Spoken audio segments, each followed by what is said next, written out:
बिस्मिल्लाहिर्रहमानिर्रहीम। स्टूडेंट्स, आज एक नए टॉपिक के साथ आपकी खिदमत में सैदुल्लाह हाजिर है। स्टूडेंट्स, आज जो हमारा टॉपिक है वो है effect of temperature and rate of enzyme. Students, कुछ ऐसे फैक्टर्स हैं जो एंजाइमेटिक की एक्टिविटी मुतासिर करती है, उसके ऊपर उनकी अफेक्ट्स है। तो वो जो फैक्टर्स है उनमें से एक टेम्परेचर है स्टूडेंट्स। लेकिन यहाँ पर सबसे पहले मैं आपको बताना चाहूँगा कि रेट ऑफ एंजाइम से हमारा क्या मतलब है। स्टूडेंट्स, बात करते हैं रेट के ऊपर और फिर आते हैं कि टेम्परेचर का एंजाइम रेट पर क्या असर है। तो सबसे पहले जो बात है वो है कि what is rate. Students, rate का मतलब है द स्पीड और velocity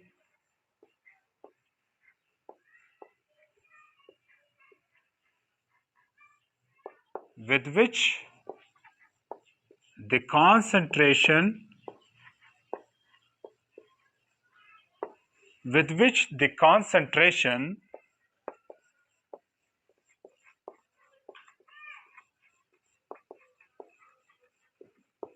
of product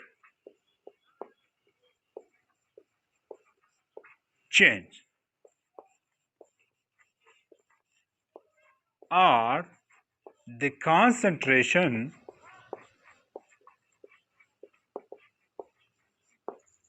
of reactant change with an interval of time.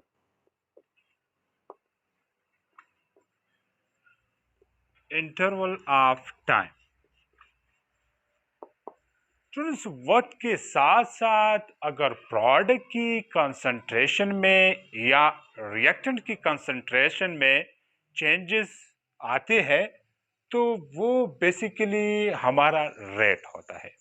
अब कहने का मकसद ये है कि फॉर एग्जांपल हमारे साथ एक रिएक्टेंट्स है, एक रिएक्शंस है। फॉर एग्जांपल एक रिएक्शन है जिसमें कार्बन मोनोऑक्साइड NO2 के साथ रिएक्ट करता है और प्रोडक्ट हमें देता है CO2 प्लस NO। अब देखिए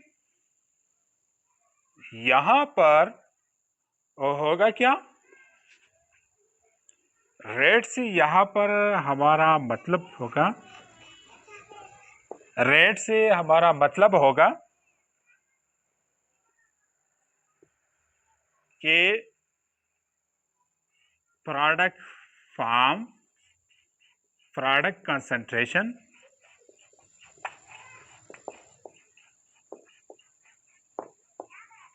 changes by interval of time।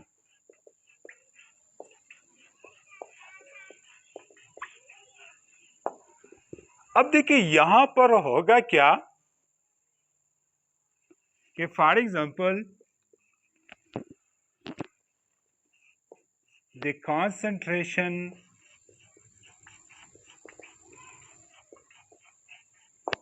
of CO2 form or changes by interval of time।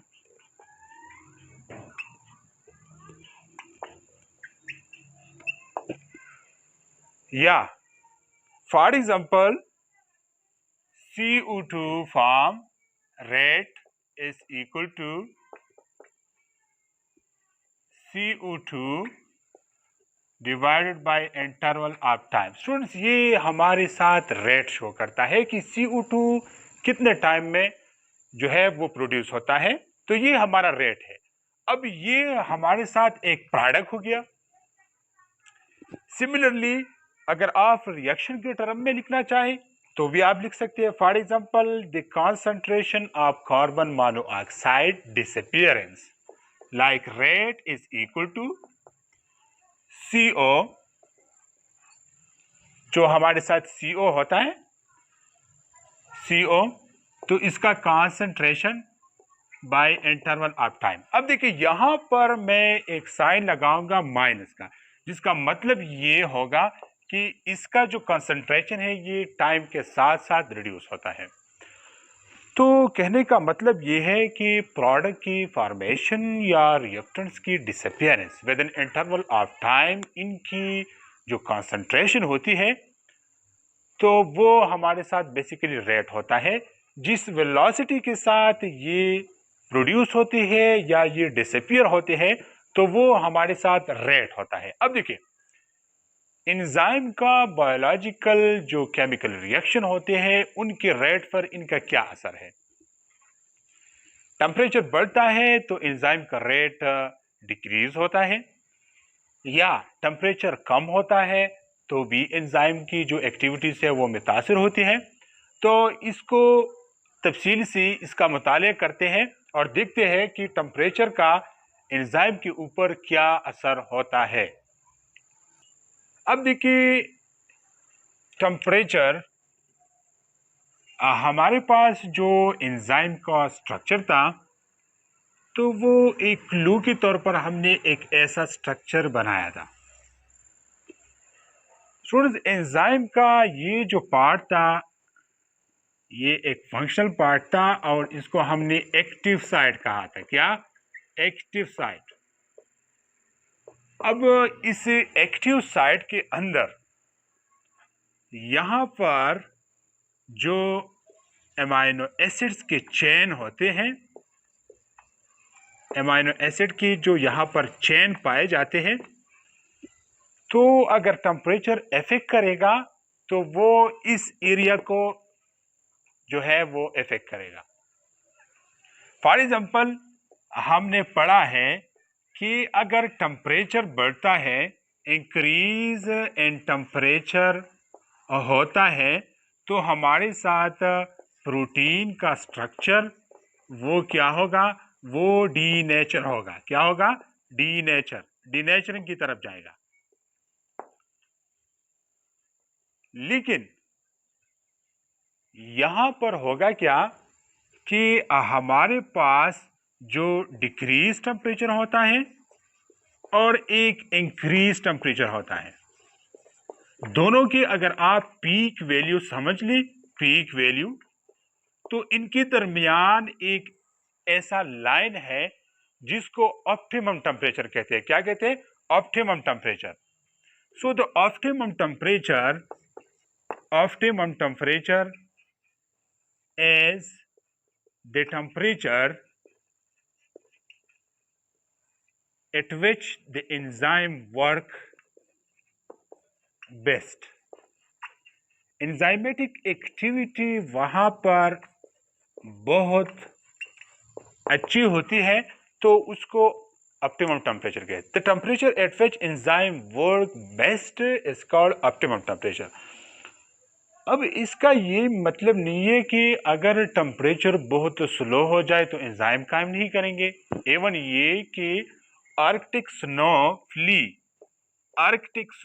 Flee में जो हमारा एंजाइम काम करते हैं तो वो -10 डिग्री सेंटीग्रेड पर भी काम करते हैं। इसका मतलब यह है कि एंजाइमेटिक जो एक्टिविटी होती है वो डिक्रीज होती है अगर टेम्परेचर डिक्रीज करता है। क्यों? क्योंकि जो सबस्ट्रेट यहां पर एंजाइम के जो एक्टिव साइड से कोलाइड करेंगे तो उनकी काइनेटिक एनर्जी डिक्रीज होंगे। अब स्टूडेंट्स टेम्परेचर और काइनेटिक एनर्जी का बहुत गहरा ताल्लुक है। टेम्परेचर बढ़ेगा तो काइनेटिक एनर्जी बढ़ेगी, टेम्परेचर कम होगा तो काइनेटिक एनर्जी कम होगी। टेम्परेचर बढ़ेगा तो एंजाइम और सबस्ट्रेट की जो एक्टिविटीज है वो क्या होगी? वो बढ़ेगी। तो मैंने दो बातें आपसे कही कि टेम्परेचर बढ़ता है तो स्टूडेंट्स काइनेटिक एनर्जी भी बढ़ती है। इसी तरह टेम्परेचर कम होगा तो काइनेटिक एनर्जी कम होगी। अब काइनेटिक एनर्जी बढ़ेगी तो इसके साथ कोलिजन ज्यादा होगा। कोलेजन बढ़ेगा, कोलाइडिंग प्रॉपर्टी बढ़ेगी, वहां पर जो फ्रूटफुल कोलेजन है वो ज्यादा होगा। कोलेजन ज्यादा होगा तो इसका मतलब ये है कि रिएक्शन ज्यादा फास्ट होगा और इसका जो रेट है वो बढ़ेगा। क्या होगा? बढ़ेगा। तो टेम्परेचर का एंजाइमेटिक एक्टिविटी पर बहुत गहरा असर है। हमारी मैमल्स के जो एंजाइम होते हैं, ममेलियन एंजाइम, ममेलियन एंजाइम्स जो हैं वो ज्यादातर 40 डिग्री सेंटीग्रेड इनके लिए ऑप्टिमम टेम्परेचर है। क्या है? ऑप्टिमम टेम्परेचर है। कुछ जगहों पर 37 डिग्री सेंटीग्रेड, तो ये ह्यूमन एंजाइम के लिए क्या है? ऑप्टिमम टेम्परेचर है। इस तरह हर एंजाइम के लिए अपना ऑप्टिमम टेम्परेचर होता है। कुछ एंजाइम स्लो में ज्यादा काम करते हैं, जैसे कि अगर आप देखें थर्मोफिलिक बैक्टीरिया। क्या? Thermophilic bacteria. तो थर्मोफिलिक बैक्टीरिया वो बैक्टीरिया होते हैं जो कि वो हाईली थर्मोफाइल होते हैं, वो हाईली टेम्परेचर एरियाज में रहते हैं, वहां पर उनके एंजाइम 90 डिग्री सेंटीग्रेड पर भी काम करते हैं। तो मतलब ये है कि तमाम एंजाइम एक जैसी नहीं होते, हर एंजाइम के लिए अपना ऑप्टिमम टेम्परेचर होता है। अब मैं ग्राफिकली आपको शो करूंगा कि ग्राफिकली टेम्परेचर का एंजाइम के साथ कैसे कर्व आता है, वो मैं आपको बताता हूं। स्टूडेंट तवज्जो से करिए। जो हमारा एंजाइम, एंजाइमेटिक एक्टिविटी और टेम्परेचर का ग्राफ है, तो वो कैसे होता है? ये हमारे साथ इनका इनिशियल रेट है, इनिशियल रेट ऑफ रिएक्शन, और इस साइड पर हमारा आएगा टेम्परेचर। क्या? टेम्परेचर इंक्रीज करता है इस साइड पर। अब देखिए यहां पर एंजाइम अगर यहां होंगे तो मतलब यह है कि यहां पर 0 डिग्री सेंटीग्रेड, यहां पर 10 डिग्री सेंटीग्रेड, यहां पर 20 डिग्री सेंटीग्रेड, और इसी तरह 30, 40 और इसी तरह 50 वगैरह। एंजाइम का यहां पर भी रेट कम होता है और फाइनल जो इसका कर्व बनता है तो वहां पर भी कम होता है। लेकिन याद रही कि यहां पर स्ट्रेट ग्राफ कभी नहीं बनता। ये एमसीक्यूज है कि जो कर्व बनता है एंजाइम का टेम्परेचर के साथ रिलेशन के दौरान, तो क्या वो एक स्ट्रेट लाइन होता है, या फिर उसकी कर्व ऐसी होती है, या फिर उसकी कर्व जो है ना वो इसी तरह होती है।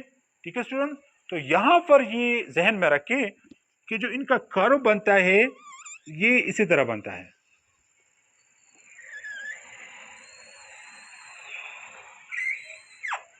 माने कि यहां पर कोई ऐसा एंजाइम है जिसकी ऑप्टिमम टेम्परेचर 30 डिग्री सेंटीग्रेड है, तो उसके लिए ग्राफ ऐसा बनेगा। यहां पर भी एंजाइम जो है ये इनएक्टिव फॉर्म में होंगी, और यहां पर एंजाइम क्या होंगे? डीनेचर हो जाएंगे। क्या? डीनेचर।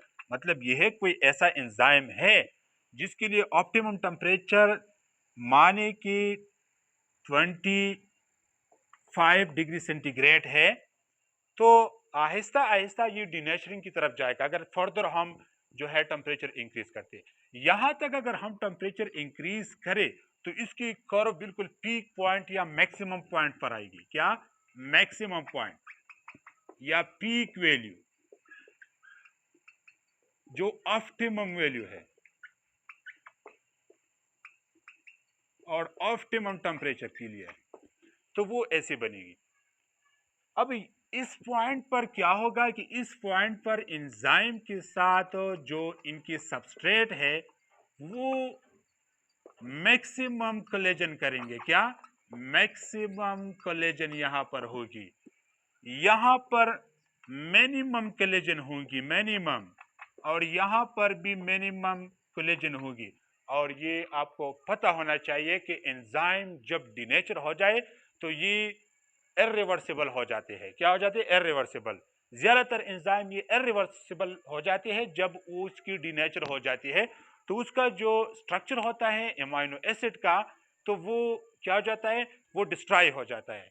और जब उसका एक दफ़ा डिस्ट्रॉय हो जाए तो फिर उसकी रिवर्सिबिलिटी मुश्किल हो जाती है। कुछ एंजाइम की रिवर्सिबिलिटी हो भी सकती है लेकिन ज़्यादातर एंजाइम की नहीं होती। जैसे कि अल्बुमिन, अल्बुमिन जो हमारे साथ एग में प्रेजेंट है, किसमें? एग में। वहां पर अगर आप देखें और इसका टेम्परेचर आप ज़्यादा करें, अंडा को उबालें, तो वहां पर जो अल्बुमिन है वो डिनेचर हो जाते हैं, तकरीबन वो सॉलिड फॉर्म में आ जाती है, तो वो इरिवर्सिबल हो जाते हैं। तो आज का जो टॉपिक था ये टेम्परेचर का एंजाइम के ऊपर क्या असर है, उम्मीद है कि आपको ये डिटेल लेक्चर आपको समझ आया होगा स्टूडेंट्स। अगर अभी तक आपने हमारे चैनल को सब्सक्राइब नहीं किया तो काइंडली हमारे चैनल को सब्सक्राइब करें, इसको लाइक भी करें और शेयर भी करें ताकि तमाम दोस्तों को इससे फ़ायदा हो सके। वस्सलाम।